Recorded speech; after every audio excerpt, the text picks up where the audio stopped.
Хочу сказать, что у меня на протяжении ночи и сегодняшнего дня состоялись телефонные разговоры с министром иностранных дел Турции Ахмедом Давутоглу, который сейчас находится в Киеве. Состоялся разговор с постоянным представителем ООН господином Олдрихом Андрусиком.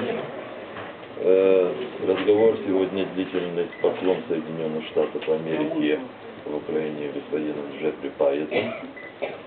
И у меня состоялись разговоры по телефону с уполномоченной Верховной Рады Украины по правам человека госпожой Лутковской и МИДом Украины.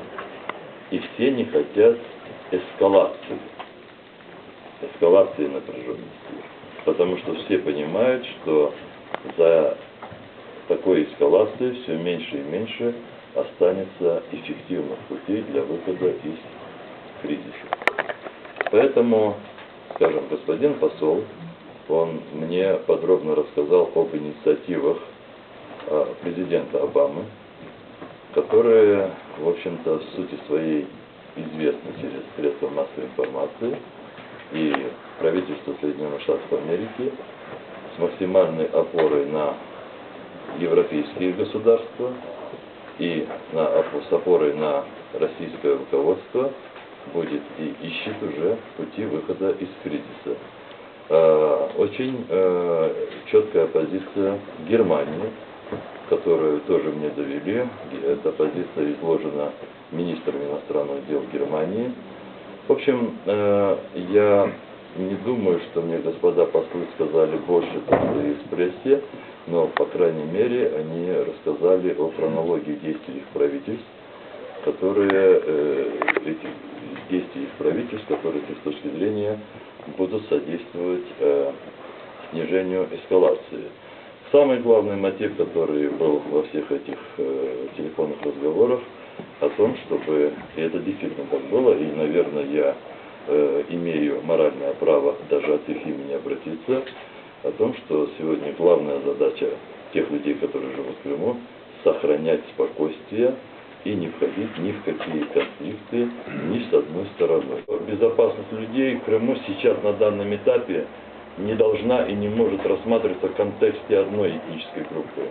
Мы должны все вместе предпринимать действия, которые направлены на безопасность всех людей, живущих в Крыму. При этом, если мы говорим о местах компактного обустройства крымско-татар, или, возможно, о каких-то поселках, где есть другие специфики, то это говорит только о том, что люди, проживающие в них, должны быть очень внимательны друг к другу и не допускать на своих территориях таких действий, которые могли бы спровоцировать ситуацию. Точно такие же размеренные, спокойные их действия, как и во всех населенных пунктах. Больше ничего нового.